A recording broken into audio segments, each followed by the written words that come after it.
A very good morning to all the participants and a special good evening to our speaker of the day, Dr. Ashutosh Dutta. It gives me immense pleasure to introduce you all to our today's speaker, Dr. Ashutosh Dutta. Dr. Ashutosh Dutta is currently working as Senior Wireless Research Scientist at Johns Hopkins University Applied Physics Lab, Maryland, USA. Prior to this, he worked as Director of Technology Security at AT&T's Mobility and Cloud Security Division, lead number of technical staff, and principal member of technical staff for 5 years. He has also worked as the CTO Wireless at Nixon in Princeton, New Jersey. He has served for 13 years at Applied Research Division of Telcordia Technologies, New Jersey, formerly Belcor Telcordia as Senior Scientist. He was the Director of Central Research Facility of Computer Science Department at Columbia University for 8 years. He has also worked as computer engineer for Tata Engineering and Locomotive Jamshedpur, India for 2 years. He is a candidate for IEEE Communication Society member at large, a fellow of IEEE and senior member of ACM. He is serving as IEEE Communications Society Distinguished Lecturer, a co-chair of IEEE Future Networks Initiative, an IEEE Communications Society member at large, and he is also an eminent ACM distinguished speaker. By saying this, I would like to welcome Dr. Ashutosh Dutta personally and also on behalf of VVCE ACM Student Chapter for this event. We welcome you, sir. A short note to the participants, this talk will last for 45 to 50 minutes, and then the participants can ask questions to our speaker in the chat section, in the live YouTube streaming only. We will make sure to cover all your questions. So by saying this, I would like to hand over the screen to our speaker, Dr. Ashutosh Dutta. Thank you, sir. Sure. Thank you, Neha. Thank you very much. And thank you, Dr. Ravi Kumar. And thank you, all the students and faculty of BBC for inviting me. It's my great pleasure to be available and talk to the students. So please don't feel shy to ask many questions. I'll try to keep it at a high level. So I am currently based in Maryland. It's around 10:30 p.m. So good morning to all of you over there. I have visited Mysore in the past. Next time I go to Bangalore, I'll definitely come to your institute. Okay. So with that, I'll talk about security in 5G networks. So my focus is security. But since some of you might be interested to know what is 5G, I'll try to explain that, right? And since all the students who are either computer scientists or engineers, right, are going to be scientists and engineers at some point, I have to give some background about the cellular evolution, right? So this is my talk outline. I'll start with a little bit of history of what is 5G, right? What is 4G, 3G, how 5G is different than the previous generation, cellular generation, right? Some of you probably are using 4G now, which is LTE. And now 5G is coming. So how things have evolved, how 5G is different than the previous generation of cellular networks. I'll give a very high level view of the architecture just to think about what 5G is. It's not just a cell phone or cell tower. There are a lot of other things happening in the back end. I used to be working for AT&T, which is an operator like Airtel, about 5-6 years. So I got some idea about how things work there. I'll let you know. And then I'll deep dive into security. And so security is an important thing for every network, right? It could be device security, application security, network security, identity, etc. Right? So how, when you're developing the 5G network, are there any additional security risks, right? I'll talk about that. And how to approach the security analysis in a systematic way. So I'll talk about the taxonomy, some use cases, then how do you get involved in the industry standards and activities, right? So for example, I'm right now the co-chair for IEEE Future Networks. There are other standards activities, open source activities. How can you even build your test bed? A 5G network you can build in your own campus, in your lab if you want to. I'll talk about that. And then how do you get involved in some of the standards activity like IEEE, for example? I know you have ACM branch, you have IEEE branch, but I just give a use case, and then I'll open up the floor for questions. So that's kind of my talk outline. So first of all, as engineers or scientists or computer scientists, we always think before you invent something or develop something, there has to be a motivation, right? They call it problem statement. So anytime you want to do a research, or just think about it, right? What's going on? There is a problem, then we have to find a solution. So why do you think there has been an evolution of network? If you go back to the history, some of you may have taken communication class, and go back to the history of communication. Initially, we see internet today, right? That came, sometime in 1992, that web came, but before that, the packet switch was there. In the really old days, if you see the history, people were just using fire, different kind of symbols to communicate. And then came the message switching, right? Telegraph and all those. And then came the circuit switching, which is the plain old telephone system, right? People are using the wired phone. Many of the houses, they don't have wired phone anymore. So that is the circuit switching. Then around 1970, the packet switching was invented, right? When you can send packets, and then IP internet started, right after that. So that became packet switching. Now we're at another juncture where things are getting software defined, virtualization, things like that, right? So all these things are happening because of the type of application that we're using, right? So there is they call it KPI, the key performance indicators. And some of the application you're seeing may need high bandwidth, some may need low latency, and some of them just need text type, right? It doesn't need enough bandwidth. So as the type of application evolve and they demand high bandwidth, low latency, smart control, we have to define a network or design a network that can be flexible, scalable, right? And should have all the components that can support that. And that's where the engineers keep developing, new architecture. So that's the main need. So there is a need. That's where things are evolving. At the same time, end users are getting the benefit. So every time you start doing something, you have a motivation. That's that motivation, right? And then once you design a network, who is going to benefit? The end users, right? We are the end users. I'm an end user. Now I'm using, I'm here in the United States, in Maryland, about 10.5-hour time difference, and you are in Mysore, thousands of miles apart, and I'm still doing this education, right? So I'm using the infrastructure with high bandwidth, reliability, etc.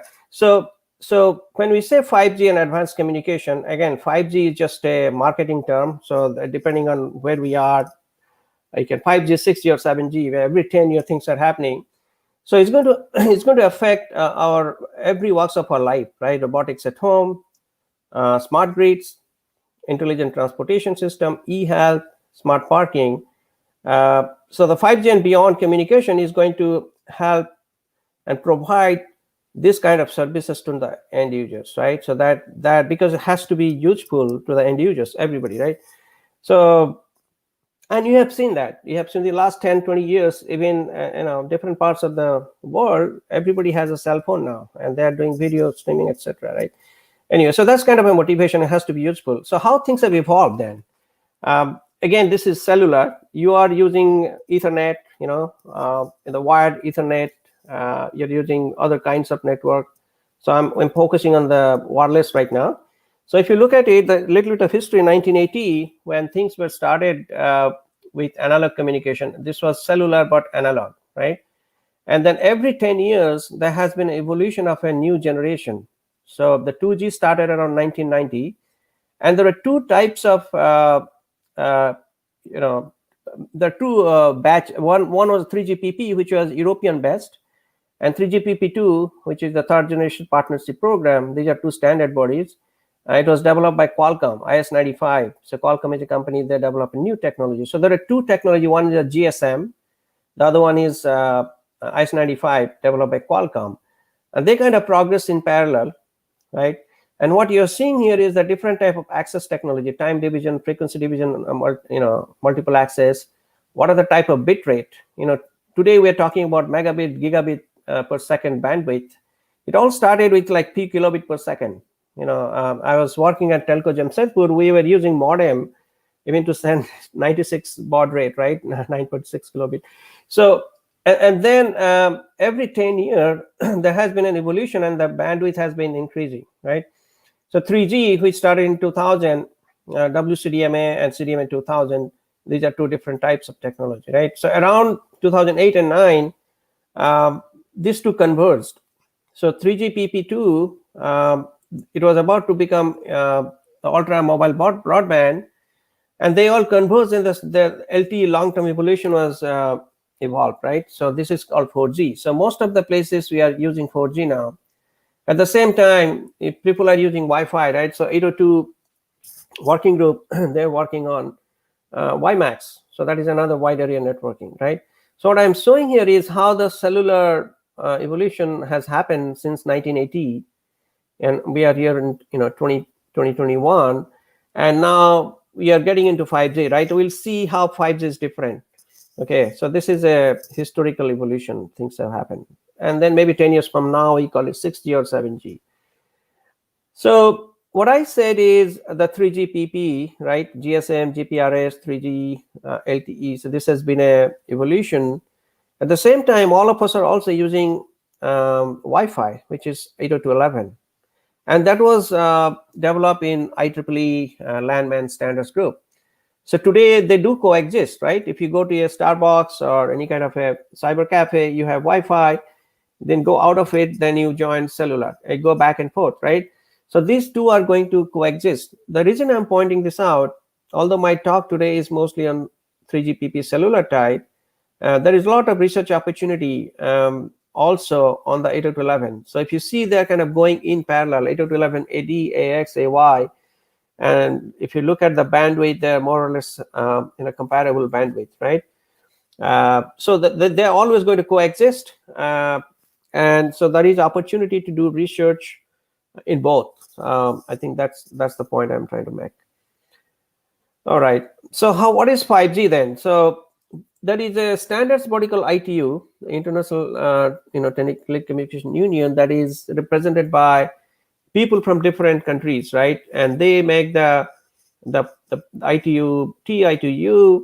They come up with the actual key performance indicators. What are those? Like data rate, spectrum efficiency, mobility, latency, connection density, etc. Right?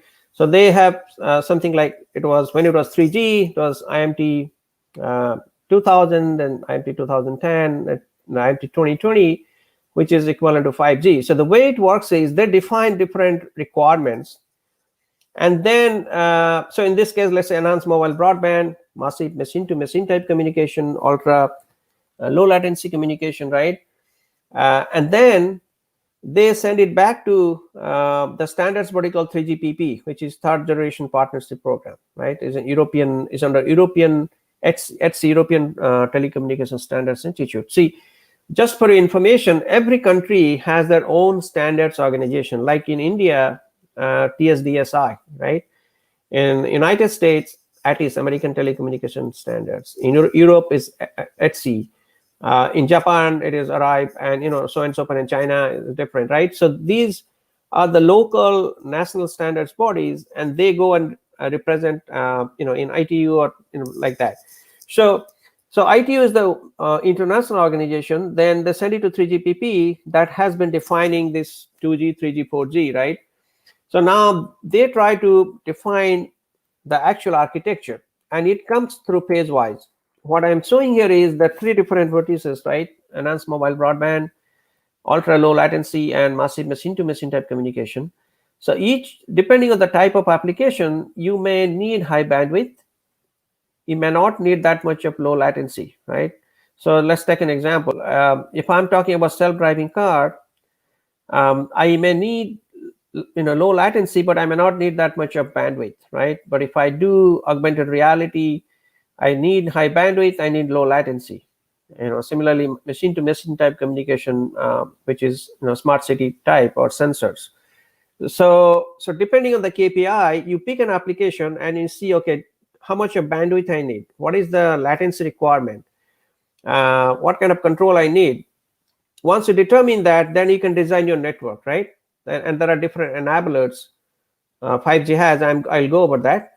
So you define that. So what 3GPP is doing, they're coming up with the architecture. So if I want to support enhanced mobile broadband, what kind of architecture I need? If I need to have low latency application, I need edge cloud or network slicing.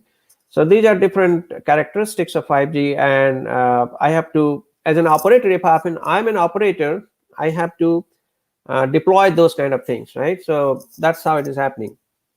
And so they define the standards, then the vendor build the product, then the operator community, they actually deploy it, right? And then we are the end users. And again, the vertical could be anything. It's not only the cellular operator, agriculture, education, public safety, so on and so forth, e-health. So they're all going to be using the 5G type communication, right? So this is another example of how things are different. So if you try to compare that with 2G, 3G, it has been mostly increase of bandwidth, right? Kilobit per second, megabit per second, like that, bits per second, kilobit, megabit. So that is called massive content. So 5G has other three axes. So massive control, which is ultra low latency, up on the order of 10 millisecond. Massive IoT, lots of sensors. Massive resiliency means you have to make sure a network is flexible, scalable. So all of a sudden there is a traffic demand, traffic surge, how quickly you can provision the network without affecting the quality of service. If there is a denial of service attack, somebody is attacking my network, how do I sustain that? How can I scale up while I'm trying to see who is attacking it, right? So those are the resiliency. So what I'm showing here is I'm putting those different kinds of application in different category, right? Mobile broadband, these are the type of application that needs lots of bandwidth. Critical communication, these are the kind of application that need low latency. The massive machine-to-machine type communication, e-health, wearables. So these are the things I showed in the previous slide. So if I have to support this type of application, I have to have a network that can support it. That means I need software-defined networking, network slicing, all different characteristics. That's what is provided by 5G, and I'll talk about that. So you need an infrastructure that can support this type of application, and you got to design that, right? So how it is different then? So if you see, and I'll talk about the architecture later, 5G is an end-to-end. So you start with your cell phone, then you have a cell tower, right? Then you go to over the fiber, you go to actual communication network, they call it core network. Then you have application on the back end, and then you talk to somebody else. So that's how it is. So there are a lot of things. It is not just last hop. So you start with your radio network, which is they call it new radio, and compared to the previous generation, it supports ultra low latency, lots of bandwidth. It has new type of antenna, they call it MIMO, massive MIMO, new type of frequency. And I have a slide about that. You see the 6 gigahertz, 100 gigahertz frequency. So higher the frequency, higher the bandwidth, but lower the range. They also have sub 6 gigahertz. So there is a mapping between the frequency, wavelength, and amount of bandwidth you can support, right? So many of the operators, depending on how much bandwidth you need, what is the range you want to support, they can use any of this frequency range. Massive MIMO, that means you have beam steering capabilities. You can have, instead of having one antenna, you can have multiple antenna, right? Because of the high frequency, you have densification of cell, wireless backhaul. So most of the time people have fiber to the home, fiber to the curb, but now, if you have massive, this wireless can support gigabit per second traffic, so that can be complemented. You don't have to have fiber, right? Many places you cannot run the fiber, so you can have high bandwidth over wireless. They call it wireless backhaul, right? So these are on the RAN side. Then you come to the core side, as I said, right? So you move from your cell phone, then antenna, then you need to have a network that is flexible, right? So you have concept like software-defined networking, network function virtualization. What does that mean? You have, you can basically build your own network in one laptop, right? In the old days, there has to be different physical device, but now due to virtualization, you can have on the same computer, you can have multiple functions running, right? So there is something like a virtualization layer, which is hypervisor. then you have the same common of the self hardware, but you can support different kind of virtual network function, right? And then you have an orchestration to manage that. You have closed loop automation orchestration. This is an additional characteristics of 5G, where you have the ability to instantiate new network functions, scale up and scale down when there is a network load. Mobile edge cloud, you want to support ultra low latency application. That means you have to have edge cloud, because a lot of processing will happen closer to the user, right? So things like remote surgery, let's say, you need to have really stringent latency.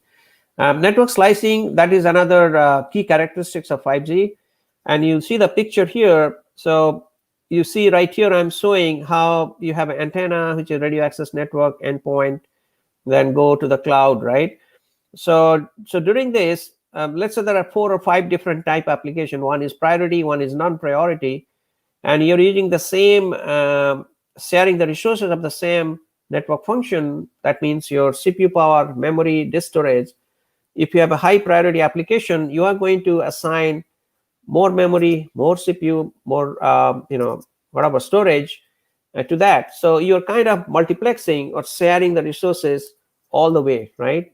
As you are touching different components. There are many components when a packet travels. So slicing provides that functionality. And then CloudRAN means a radio access network also become cloudified. That means, and I'll have an example of that. So in essence, a lot of the control functionality actually moved to the cloud. Then the service-based architecture, that means this is microservice based, which is different than 4G network, where you are using more like HTTP type communication, API based. Many of you probably are doing the programming there. You have combination of macro cell and small cell, depending on which kind of frequency you're using. If you're using millimeter wave, your range is small. If you're using sub 6 gigahertz, your range is high, so you can mix and match. If you're using in an urban type environment, you'll probably have millimeter wave and small cell. If you go to a rural type, you don't need, because there are not enough people, you're going to macro cell, and the bandwidth, you don't need that much of bandwidth. Then typically you have to, the device to device type communication, industry 4.0, user plane control plane split means you have more control. I'll give an example of that. Instead of writing on the same plane, you have a signaling plane, control plane, and data plane. And then machine to machine type communication, massive number, IoT stuff. So these are some of the characteristics of 5G which is different. So if you put this together, so you have a new radio that gives you fiber-like performance. You have network function virtualization that basically provide you the cloud functionality, the core and RAN. Then you have programmable network. You have the ability to scale up and scale down the network, dynamically provision different resources. And that's possible due to software-defined network, SDN and NFV. And then you have network slicing that I talked about, right? So these are like the very high-level fundamental differences compared to your 4G and 3G. And here, pictorially, you can see this, right? You have edge cloud, you have a core system, you have SDN controller. These are the wireless fixed access network. Then on the top you have slicing, right? And these are different components on the 5G network. I'll talk about it. Some of them the user plane function. This is the control function, like that, right? And then you have an orchestration to orchestrate different things. So now that you got a little bit idea about how 5G network looks like, let me spend a little bit time on this frequency stuff I talked about, right? End of the day, this is the important thing. Depending on which frequency you're using, and you get different kinds of bandwidth, right? So when I say low band, mid band, high band, you see this 24 to 30 gigahertz. This is a millimeter wave. This is also millimeter wave, but sub 6 gigahertz. So higher the frequency, higher the bandwidth, but your coverage is low, right? So the operators around the world, for example, in the United States, AT&T, Verizon, Verizon has 28 gigahertz, AT&T is 39, but they also have sub 6 gigahertz, right? So there are pros and cons to the type of frequency you're using, right? As I was telling before, if you're using urban environment like Manhattan and Mumbai, big cities, then you probably end up using millimeter wave, but you have to have lots of these kind of cell towers. On the other hand, if you go to a rural environment, you don't need that. For example, T-Mobile is using that. So there are licensed, unlicensed, and different kind of band. So depending on the local regulatory authority, what you can use, right? So that's the fundamental on the RAN side. Now, so you might be wondering, so how people are moving actually from 4G to 5G. So it doesn't happen overnight, not like a Y2K type problem, right?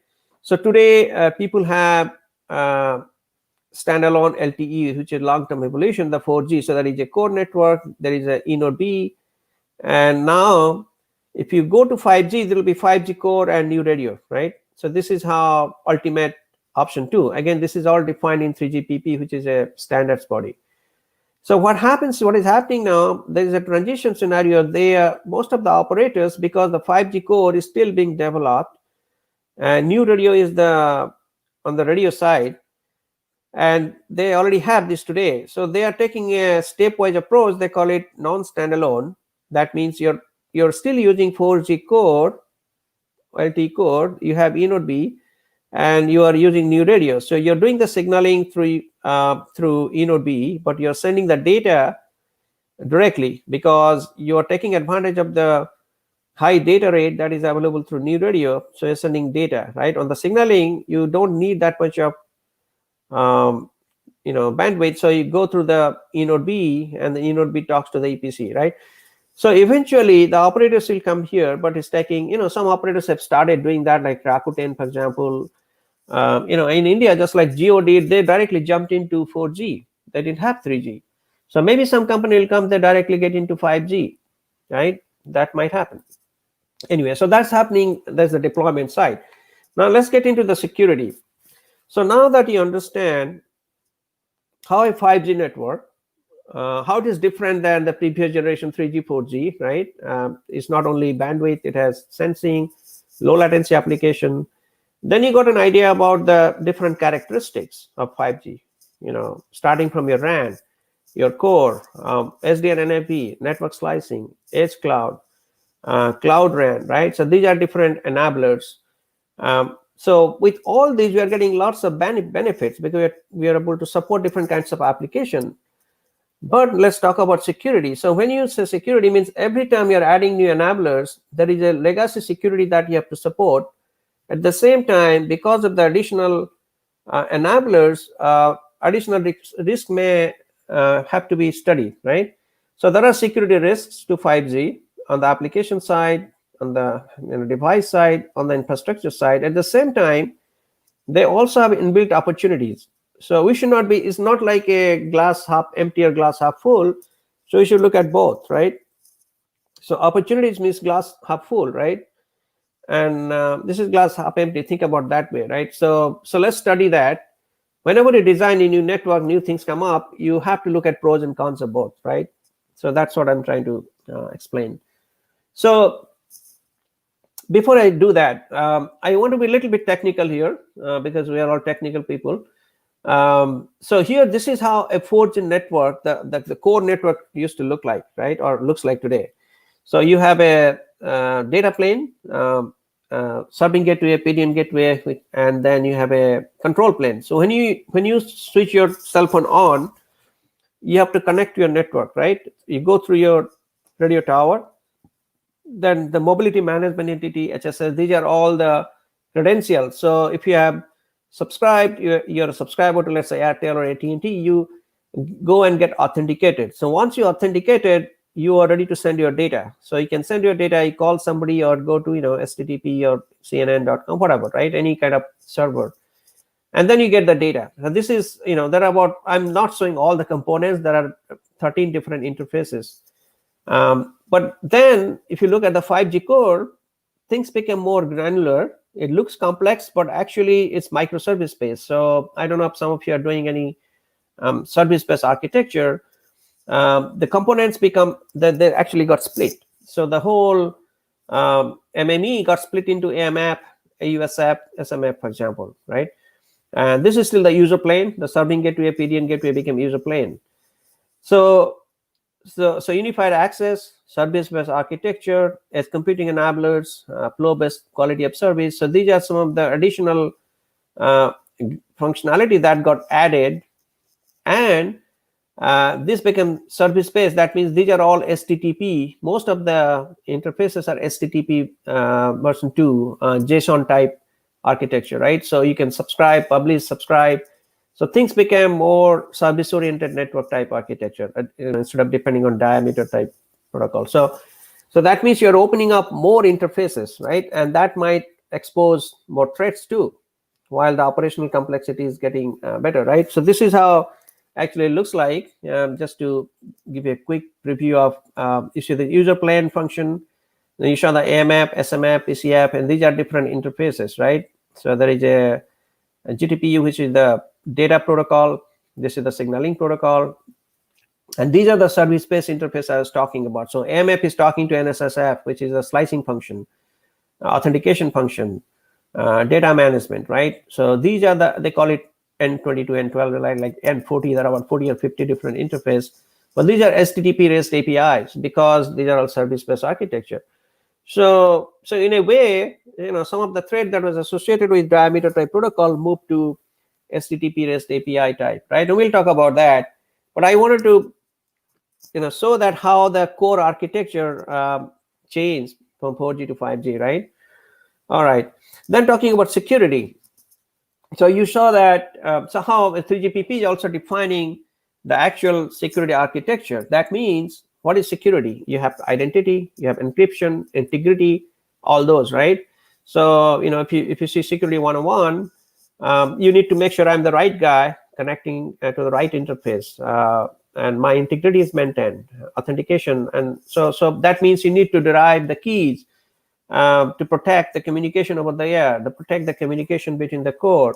So there is a whole key hierarchy here, starting from original key, you define multiple keys, and finally, if you see here, these are the keys for integrity or encryption, which are used for the communication, right? And here on the left-hand side, again, there is a whole document that I wanted to show you how they come up with the security architecture. So if you see here, there are different domain: application stratum, home stratum, and transport stratum, right? And there is a mobile entity, there is a serving node, home environment, right? And there is a security association between each of these. So there is the whole process of how the keys get derived, how things get encrypted, how you do the authentication through AKA, right? That's how you do it. So there is a fundamental security infrastructure in place that has to be maintained. But as we are adding 5G, you see here, these are the additional pillars, I call it, because you're adding CloudRAN, your software-defined networking, you have open source API, you're adding slicing, things are getting virtualized, right? Then you need an orchestrator. So these are additional pillars. Then supply chain predictive security. So these are the enablers, but now we can go case by case. What are the opportunities and challenges associated with some of these? I'll share the slide deck. So if I don't get time, you can look at the slide. So what I'm doing here is how we are proceeding, right? How we are looking into the additional security risks. Those come to us because of the additional features, okay? All right. Then another thing, now we are doing a systematic approach to security analysis. So let's say you are a security architect working for a company, right? And 5G cam, you have to deploy your 5G network. So what is your first thing? You have to see, okay, these are the analysis. I do an end-to-end analysis. What are the potential threats, things like that. Then you have to come up with a risk factor. That means a likelihood is a function of vulnerability, exposure, threats, and mitigating controls. So I might have some security controls in place. Are they good enough, right? So I have to come up with a risk factor, which is a function of likelihood and impact. What is the bad thing can happen if somebody attacks or denial of service. So once you do the risk factor, then you can figure out if there is an attack, what is the risk factor, how much I should invest, right? So that is a business decision you can make. And NIST is the National Institute for Standards in United States. They come up with a lot of different standards, right? Then this is where I wanted to give a little bit attention here. I have opened up the network as an end-to-end network. So you have endpoints, you have G node Bs, these are the cell towers. You have edge cloud because support ultra low latency application, then a user plane, and these are the ones I talked about, right? The data plane, control plane. Then if you're supporting voice over IP, you have IP multimedia subsystem, internet, roaming providers, etc., right? So once you open it up, and I haven't shown all the interfaces, there are about 40 different interfaces. Now I want to look at the threat vectors, where the threat might come from, right? It can come from the mobile endpoints. It can happen on the jamming, like on the over the air, somebody might jam when I'm communicating. Somebody may attack on the physical G node Bs on the towers, right? They may have access, or they may even get through the management interface. Then you have man in the middle attack. Now that I have edge clouds, lots of those. So there's a front haul, back haul, mid haul, and many of the times these are all fiber, right? So there may be man in the middle attack, or you have small cell coming from your home, right? Then on the edge cloud, these are the ones where you do a lot of local processing, and you have virtualization. Because of that, there may be side channel attacks. Then I talked about Wi-Fi. There is a Wi-Fi. Through Wi-Fi, you can even go to your cellular network. So attacks may come from the Wi-Fi networks on non-trusted 3GPP. Insider attacks, that's another important thing, right? A lot of times people get access to credentials, and they can do insider attack. You're adding new elements like orchestrator, SDN controller, that give you the ability to program the network. So the attacks will come from there, or attacks from the internet side. So these are the ones which come from the subscriber side. It may come from the internet side. Even if you have firewalls, from the internet side, somebody can come and attack my network. And then roaming network. So let's say I am subscribed to AT&T, and I visit Bangalore or Mysore. Now I might be using Airtel. So when I'm using through Airtel, that might potentially attack my home network too, right? So SS7 diameter had that problem, and they've gotten rid of that, but still, that's something you have to think about. So once you do this systematic analysis end to end, then you come up with some kind of a threat taxonomy. I call it taxonomy, means just let's study this slide a little bit. So when I want to do bad things to a network, that means I can make the network unavailable. I can compromise the confidentiality. My integrity of the data may be compromised. I can make sure if I'm a bad guy, I'll make sure the operator lose the control of that. Malicious insider and theft of service. These are some high-level categories. Now, if I'm a hacker, I want to make the network unavailable. That means I can plot a specific interface. What does that mean? That means when I'm turning my cell phone on, I'm attaching to a control network, right? If I'm a bad guy, I can emulate, cell phone off on like that, right? So I attach, detach, I can do that. That means my cell phone may be malware infected and keeps on doing that. So that way I'm overloading my control plane, or I may not be authorized to access that network, but I keep on sending attach requests. So in the process, I'm overwhelming the over-the-air resources. I'm overwhelming the component like AMF, AUSF, right? So I need to, that's called denial of service attack. If I do that, and lots of billions of IoT devices, they keep on doing that, other people may not be able to get access. So that's where there will be a denial of service attack, right? I can crash a network element, sending malformed packets. I can do eavesdropping, or I can change the traffic, like SIP headers, right? These are the voice over IP headers. It may look like, if let's say my mom is calling, but somebody else is calling, it looks like my mom is calling. So I pick up the phone and bad things happen. So people can change the header. They can change the data traffic. The quality of service can be changed, right? So if I have these kind of problems, I have to come up with my mitigation technique, right? So that's what I'm going to talk about later. But I just wanted to see how you approach a problem more systematically. So now I'm going to talk about those enablers and what are the challenges and opportunities, and what kind of mitigation technique you can do. So I'll start with the SDNP, which is software-defined networking and network function virtualization. That's the fundamental tenet or backbone. Before you do anything, you have to make sure your network is software-defined. So this is what it is, right? Your classical approach where you have proprietary computers, components from different companies, right? They have their own proprietary hardware, software, and people move to this, which is network function virtualization. Means you get your Dell or HP computer, put Linux operating system, then you just use your software PNS, virtual network function, and run it, right? So whole thing, the paradigm change from traditional network where custom built hardware, proprietary software, to something you can even build your own network if you like, right? Just buy a bunch of Dell HP and get Linux open source and build your whole thing. So that is how it is, completely software defined networking, right? This is how it is today. So if you follow that, then and talk about security, how it's going to look like, right? If you have I'm talking about a specific use case. I'm taking firewall, intrusion detection system, or prevention system, right?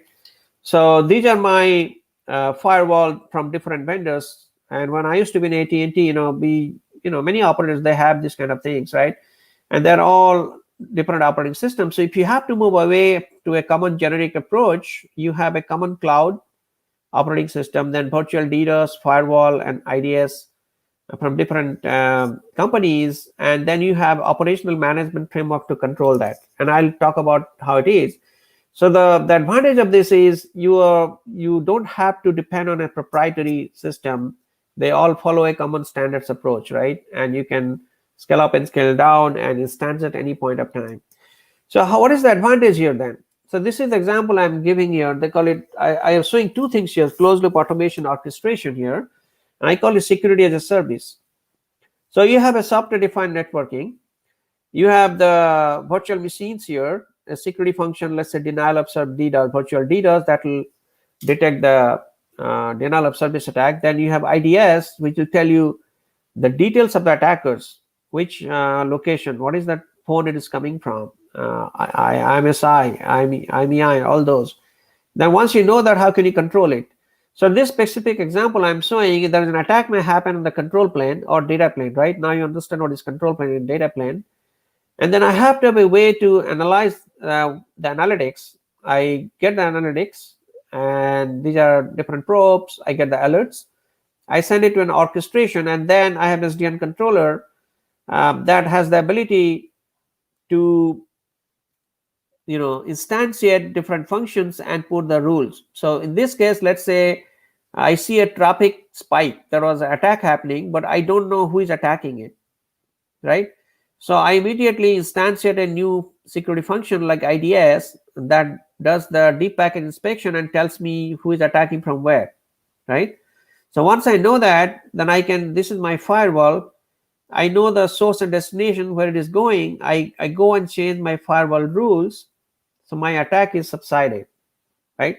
So this, what I'm showing here is this, because of SDNP, you have the ability to detect an attack and send the alerts. Then you have an orchestration, and this SDN controller can go and instantiate different VNApps, and I stop the attack so pretty quickly. And with AI ML, you can actually do it proactively also, right?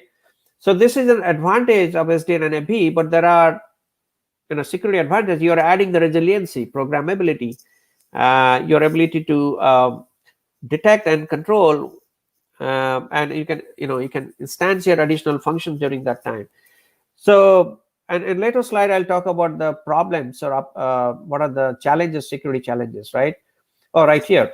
So in this case, so first slide I showed the opportunities. In this case, I'm showing the problems. So if I have an SDN controller, you show the opportunities. The challenge would be, because this is the heart, right? You have a northbound API, southbound API, and if it's an open source, sometimes there may be bugs. So open daylight is one of the open source things. So it has to be properly bug free, right? It doesn't have to be any bug. Otherwise, people can go and change things around. Like there was a bug in 2014, external XML entity attack. The one I'm showing bottom here, this is personally I have done it, where you can, I don't know if you have used Mininet, we use Mininet to mimic different kind of attacks. In this case, I'm showing how I can, impersonate lots of routers or virtual routers or firewalls. They send the request to SDN controller to be reconfigured, right? So SDN controller thought I have thousands of firewalls, I have to put new rules, and this became completely overwhelmed, right? And the SDN controller completely stopped.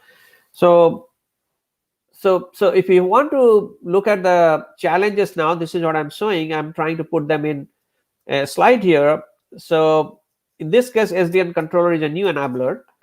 You look at the opportunities, and we talked about that. It provides resiliency, enhanced programmability, dynamic service chaining, things like that we already talked about. Now, these are the potential challenges.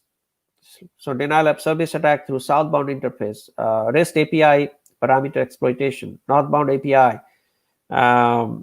protocol fudging. I talked about that specific example I showed. Controller impersonation, right? So these are the potential challenges that come with it.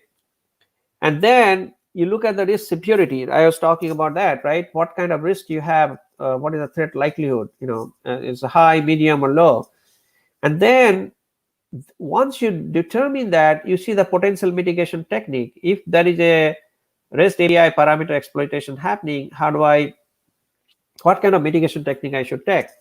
And then look at your own security controls and see, do you have proper mitigation control in place? Otherwise, you have to augment that. So I keep on doing that kind of analysis all the time. So that is SDN controller. Neha, is it okay if I go 5 minutes extra? 5-10 minutes? I'm just asking you in case, otherwise, I can wrap it up. But I wanted to give some more examples. Please let me know if it is okay if I go 5 minutes extra or not. Yes, sir. So the other thing is the CloudRAN, which is another enabler. So what is CloudRAN? You have the radio access network. So typically the remote radio head and BBU, they stay together. As I said, your control functionality, you are moving it away to the cloud, right? And this is the ORAN, which Open RAN is a standard. So you are disaggregating the hardware functionality and controller functionality to a different location, and then you have the 5G core here, right?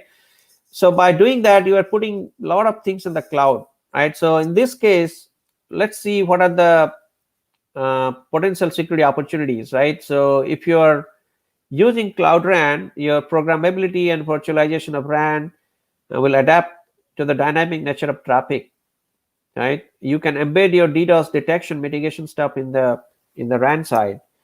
You have the ability to do dynamic resource scheduling, or correlation of data plane traffic, right? So if there is an attack happening, how quickly you detect that. So these are the opportunities with CloudRAN. But if you have lots of challenges here, because your denial of service attack, virtual machine which are on the CloudRAN, they may be subjected to exfiltration due to virtualization, man in the middle attack in the base station, orchestration attack during scaling up, scaling down, and jamming, right? So these are the potential challenges, and then you look at the security risk and potential mitigation techniques, right? Whether do you have the ability to cap the resources? Is somebody starving? Somebody else is stealing the resources, right? So this is how you come up with your mitigation technique. So that's the CloudRAN part. Then the mobile edge security. Now that I talked about mobile edge, what is it, right? So you basically put the mobile edge. This is your core, but you have hundreds of edge cloud.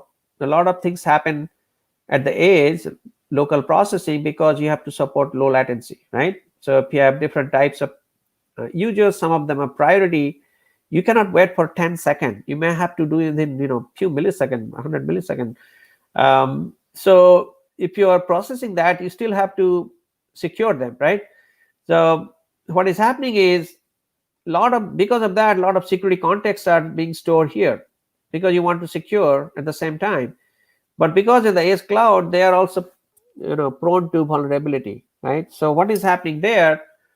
The same thing, you come up with opportunities where you embed your security monitoring, performance optimization. These are the opportunities that come with edge cloud security, but there are challenges here. So what are the challenges? Let's take few of these, right?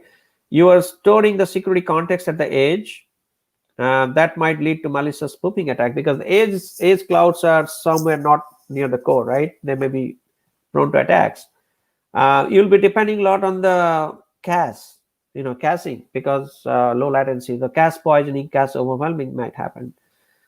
Spoofing attack, subscriber authentication. A lot of times, if you're doing rapid handoff, you may have to do authentication in the subscriber network, visitor network, instead of going to the core, because it takes time. So that means you need to do some kind of a temporary security association. You may need to expire those timely, right? So if these kind of challenges happen, then you need to have proper access control, or you encrypt the traffic, between the edge and core. If you're reusing the old security association, you may have to expire them quickly, right? And risk severity and threat likelihood. You just look at that and design your own network. And then the slicing, this is important also use case. So you now know what is slicing. What I'm showing here is, if I have different types of applications, some are, let's say, massive IoT, some are ultra low latency, some are mission critical.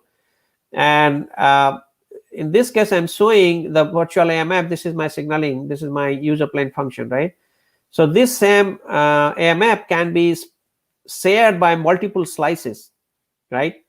So slice 1 and slice 2, they might be using the same virtual AMF, but different resources. Or the same user might be subscribed to 2 different slices, right?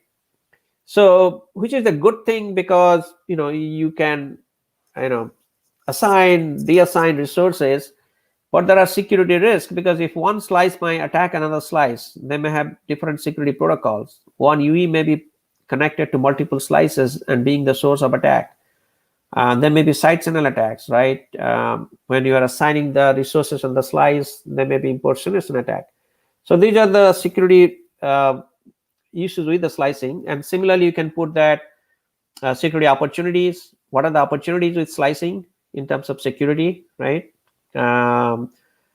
Service differentiation, isolation of high sensitive data, non-sensitive data, etc. But at the same time, I talked about some of the slicing challenges. One slice may be doing denial of service on another slice. One side may steal the resources of another slice. One UE may be connected to multiple slices, and then you figure out about the potential mitigation technique. And this is one way. I'll probably skip that slide, but I wanted to very high level, right? I talked about more on the operator side, but on the data center side too, if you are doing virtualization, there are potential risks. That means one virtual machine may attack another virtual machine. There may be one application attacking a virtual machine, right? These are the virtualization. Attacks could come from remote management path, maybe from if you're, let's say you have set-top boxes, residential gateway, could come from there. Or one data center, one virtual machine in one data center might attack another virtual machine, right? So what I'm trying to say, the NFV or virtualization may not be only restricted to operator network, it could also be in the data center, right? So if you have that, you also do the similar kind of analysis here. What are the opportunities with virtualization? You have the ability to scale up, scale down, multi-tenant operation, sharing the resources. But there are potential security challenges here. Lack of visibility in the network traffic.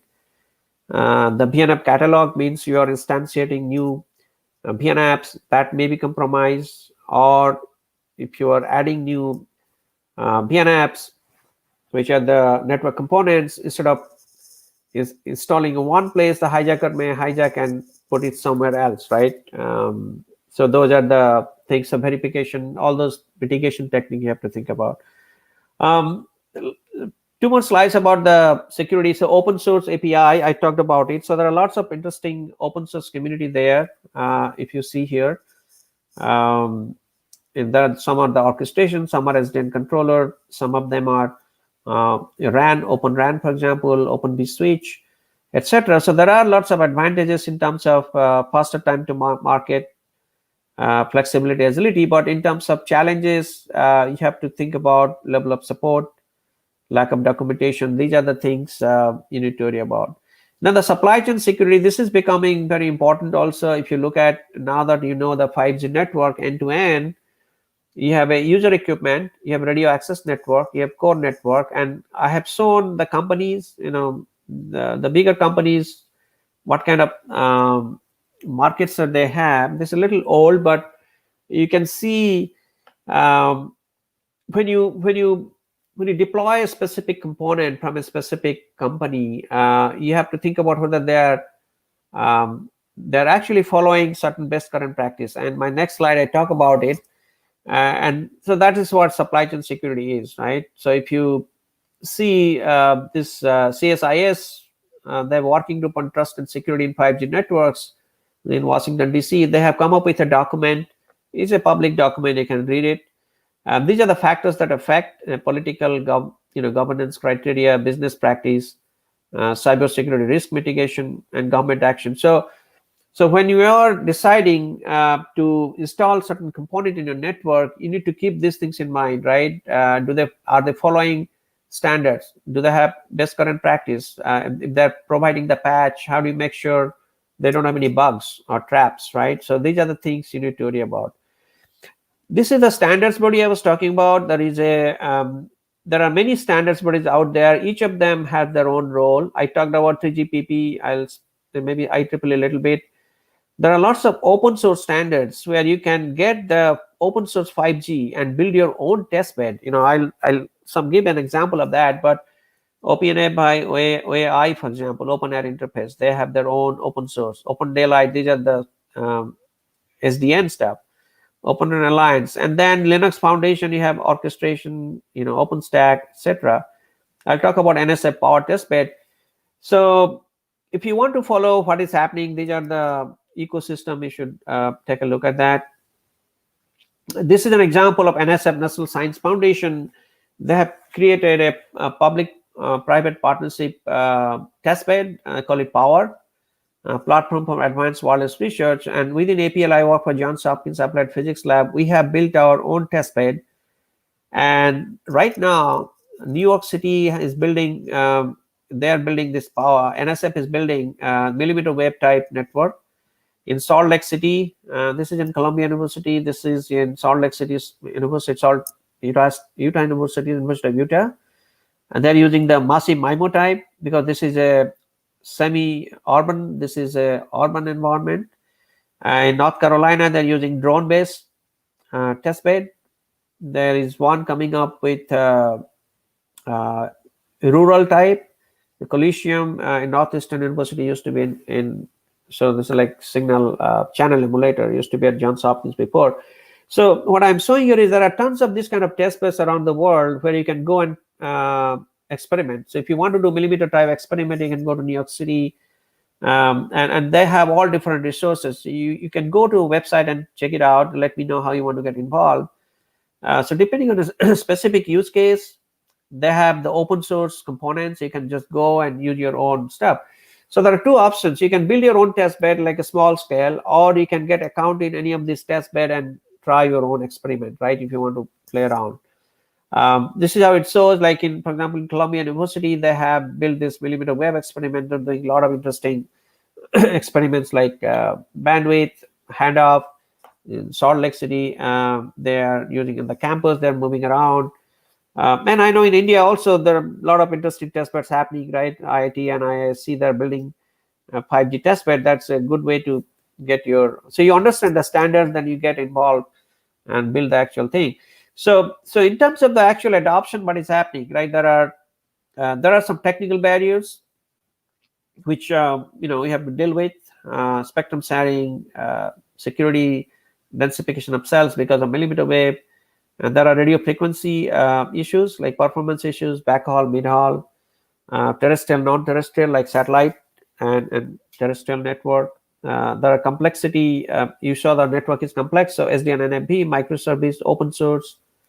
And there are cultural barriers. We didn't talk about it. Environmental issues. Is it, some people say, well, this might affect my health. And so people are writing papers that still, some people are writing that, retracting their findings. So this is a little bit political too.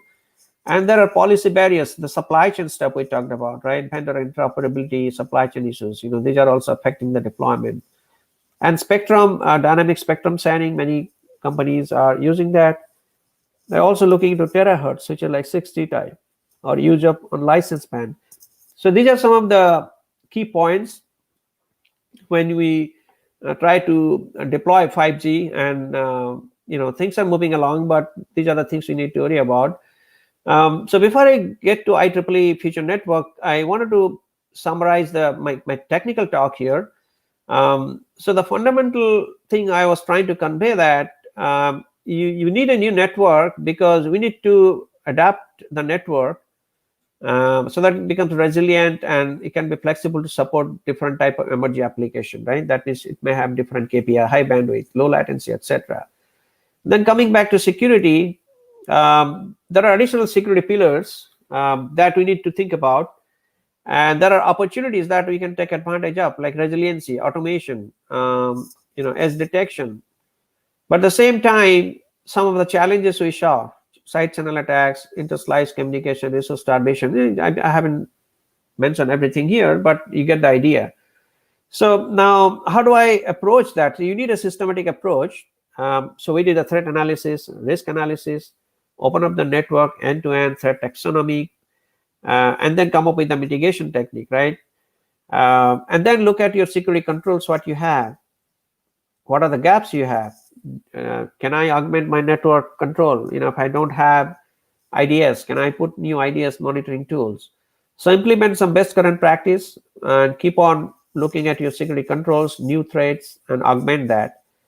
And then finally, it's important to have collaboration among the operators, vendors, regulators, and academia, right? Things like this, workshop, work with them, do some internship with companies. Look at the standards, what is going on, build your own test bed, do proof of concept, right? Because just theory is not enough, right? We have to have some practical aspect. So that's how things will move. I'll maybe spend 2-3 minutes on this. So this is the Future Network Initiative, which I'm a co-chair of with Tim Lee from Boeing and Gerhard Petwas used to be co-chair. So this is part of a Future Direction Initiative. And there are about, out of 45 societies in IEEE, about 25 societies that are contributing to this. So by now you might have realized 5G is not only developing a software or designing a new protocol. You have to design a new chip, new antenna, a new subsystem, right? There are a lot of, it's like an ecosystem, right? End to end. If you look at the whole OSI layer, you really have to deal with everything here. So there are things like Photonics Society or Computer Society, right? They're all collaborating, Antenna Propagation Society. And we got about 300 industry advisory board, student, government, academia, they're involved, standards association, educational activities. We do a lot of stuff, like technical workshops, 5G World Forum that took place in September, supposed to be in Bangalore in person. We made it, we had to be virtual. There's an educational roadmap. I'll talk about that a little bit. So if you want to get involved in any of these, let me know. This is a website, Future Networks, IEEE.org. If you go there, you can see many ways you can get involved: education, conference, standards, publication, roadmap, test beds also, get an idea about that. There are 16 different working groups, roadmap working groups. We are actually developing the 3-year, 5-year roadmap, right? So if you see, these are the different working groups. If you want to get involved in any of these, please let me know. There are different co-chairs. I'll say a little bit about the roadmap. So if you see here, education, publication, conferences, standards, we also develop standards towards 5G, test bed, industry engagement, right? So on the roadmap side, there are 16 different working group or 15.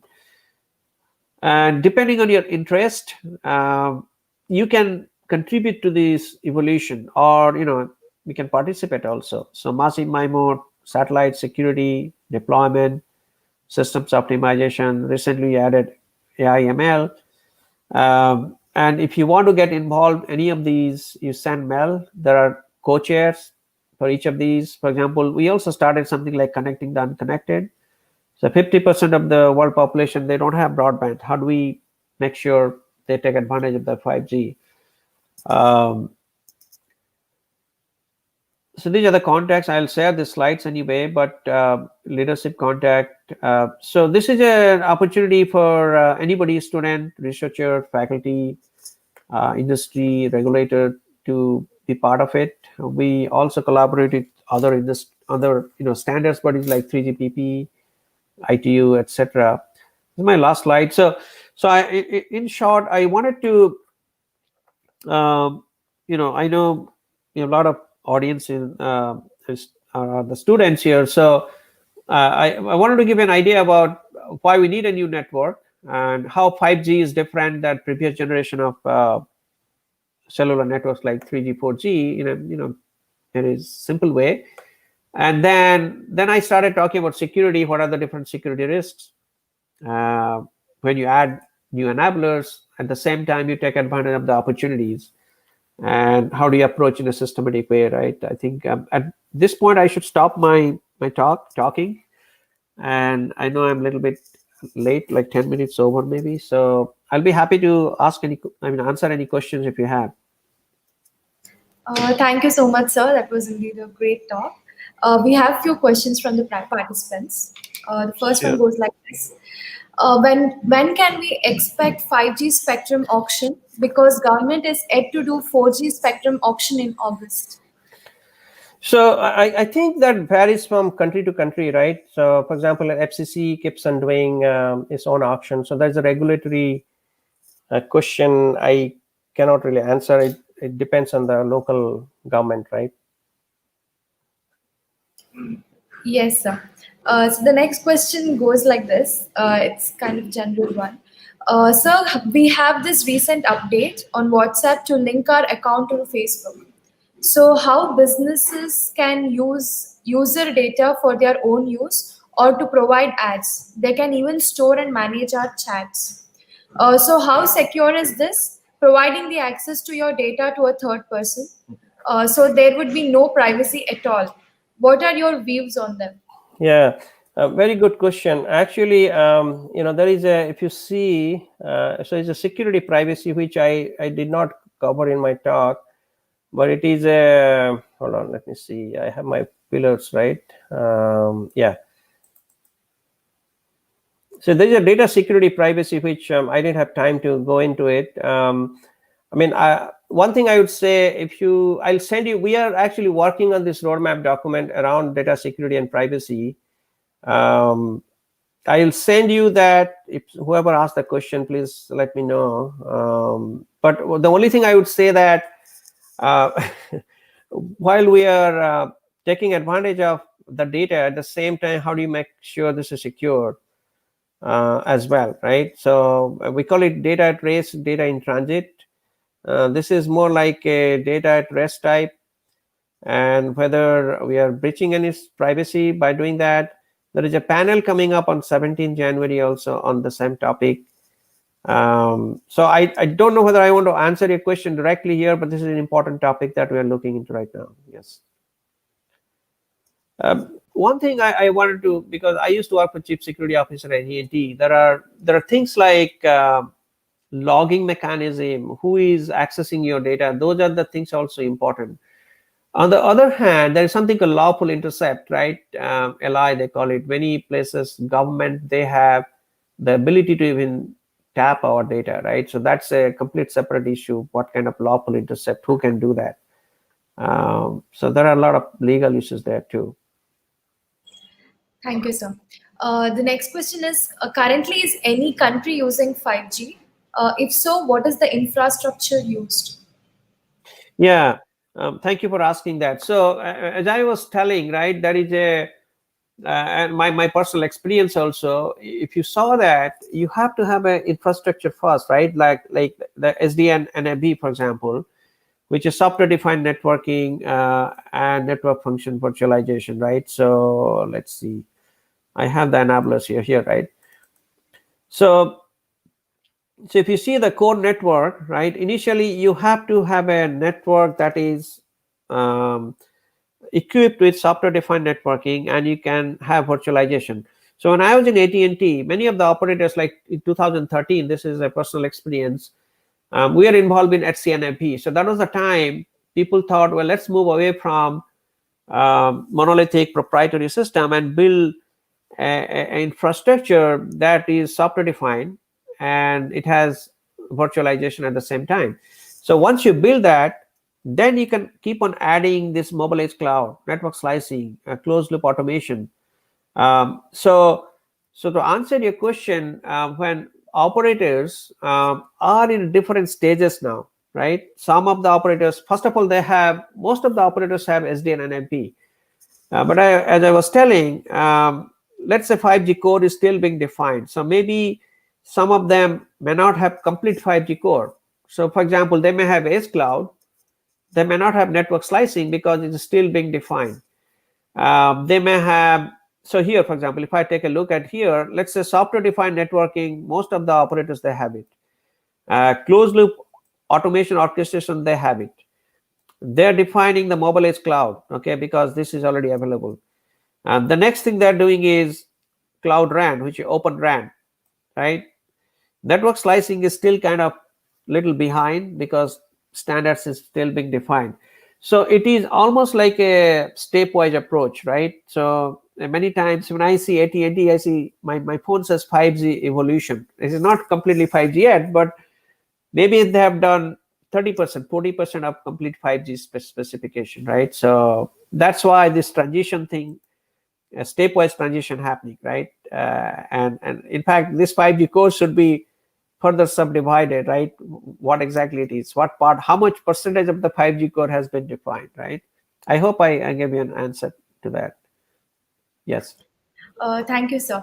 So there is one more question from our participant. It was a recent event that happened in India, actually. So they're asking, sir, yesterday a teaser of a movie is leaked by hackers by hacking YouTube channel. What do you say about it? In that case, how must be the security? Yeah. So thank you for asking. I also had worked for a cybersecurity startup where I actually built a product, a CTO for that, called Nixon, right? So if I go back to my threat taxonomy, let's see, try to map that a little bit, right? Let's see here, right? So in this case, what happened is somebody went in. So it's almost like a data leakage, right? Unauthorized access to the sensitive data. So somebody went in and stole the data, right? So that's the problem. So how do I know who got it? So in order to do that, well, first of all, there is a breach. That means authentication. There has to be authentication and firewall. Somehow that got breached. Either somebody gave this credential or somebody broke, the firewall was not properly configured, and the rules are not properly placed. Some ports are open, right? If you follow the different port. In fact, there was a problem in, I have personal problem in DNS port 53 was open. Somebody came in and do DNS attack. So you got to do a root cause analysis to see what happened, but that can happen later. But first of all, you have to have proper monitoring system to monitor who's coming and attacking, right? The intruder came in through a firewall, got into the file system, logged in, and then stole it, right?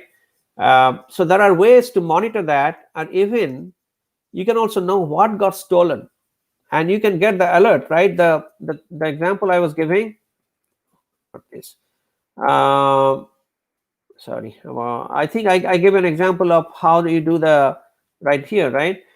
So here I was talking about the subscriber side attack, but let's say what you're telling is from outside somebody got in, or even could be inside, right? So you need, if you have the proper IDS functionality, you can figure out who is coming, who is attacking it, not attacking. In this case, data leakage, right, to exfiltrating the data. And sometimes there are IDSs we can reconstruct, right? So when somebody is stealing the data, you can reconstruct from the Wireshark and they call it app reconstruction. The company I used to work for, we had that. So you can exactly find out which specific data this person stole and who stole it. So even somebody is stealing it at that point, let's say somebody is stealing the data. If you have the proper analytics and probes, you send the alert that something is being stolen, and then you see the SDN controller and you actually block the port right there, right? So it is possible to, actually monitor and block it if you have the proper control. But that's a very good question. And so you need have proper security control. At the same time, you got to monitor. You cannot just say, okay, fine, everything is fine. Things don't happen that way. And then you do a root cause analysis after that, why happened. Then you go and patch the system or put the proper firewall, right? Okay. Anything else? Yes, sir. Thank you so much, sir. So it was a great talk, and we have almost answered all the questions. Yeah, and sure, please feel free to. I know we have mixed audience here, but please send me mail. I'll be happy to answer anything you want to, and I'll send the slides also, so you can distribute to the students, anybody likes. Yes, so one more question, one last question for you. Yeah. From our side. So this is a continuation question for that WhatsApp privacy update question. So they are asking for this new update, they are making us agree and provide information on phone number transaction, data service, related information, interaction information, mobile device information, IP address, and all these things. So, and it's mandatory to accept an update, giving no option to deny if you want. If this is done, you will lose your WhatsApp account. How fair is this according to you? And yeah, so they want your opinion. Well, I think this is it depends how the policy between consumer and the company, right? I mean, they're giving you the option, so it's not a mandatory. But I don't know if they're trying to extort the data by doing that. I mean, in my view, there has to be some basic functionality where they should get it without even agreeing to those kind of things. So I don't know. I cannot comment on the company policy, but one has to be careful before you give the data, at least the private data, right? That's important. But the other hand, if somebody is denying a service because they like to know your IP address and everything, that's not fair too. At least the personal information, right? I understand why they're asking, because they might want to track if somebody else, let's say, stole my account on my cell phone, right, and do bad things. But in a way, if they have proper monitoring mechanism, they should be able to do correlation and find out which IP address from where it is coming. But then they need to find out who is the bad actor, right? I think that's why maybe they're asking that. Yeah, it's an interesting lawyer question, I should say. Yes. So since WhatsApp is being used, I know, but you just have to be careful. There's something called phishing attack, things like that, right? I know WhatsApp is so popular, and you might have seen many times the WhatsApp has been stolen. Isn't that Jay Bozo? Somebody's WhatsApp was stolen, right? Yeah. So those are things you have to be mindful of, and people who are providing that service, they also have to have proper monitoring tools, to detect this kind of attacks. Yes, or data leakage, I should say. Yeah. Yes, sir. So I think we can end the questionnaire now. So we are very happy and glad that you accepted our invitation and was a part of our talk for our DSP talk of VVCE ACM Student Chapter, sir. So on behalf of college, on behalf of all the faculty and our chapter, I would like to thank you wholeheartedly for sparing your time with us. So, and I would also like to thank our college, VVCE, Vidyavardhaka College of Engineering, our department, Computer Science and Engineering, head of the department, Dr. Ravi Kumar B, and also the faculty coordinator for VVCE ACM Student Chapter, Dr. Gudraj Hechin, for making this event a very grand success. And a special thanks to you once again, sir, for sparing a lot of time with us, and for being so responsive and so flexible with our timelines and all those things. Thanks a lot, sir. Thank you so much. Means a lot. Yes, my pleasure, Neha and Dr. Ravi Kumar and everybody else, all the student community. Yeah, please feel free to get in touch if you need any more information. Once again, thank you so much for spending time during night. Actually, it is almost midnight for you. In spite of that, you have answered almost all the questions. And, I can also see that the challenges which you have mentioned, if faculty can able to take up those challenges, they can do good research work in their, you can say that, in the curriculum. I once again thank you very much for your spending time and patiently answering every question which was raised by the participants.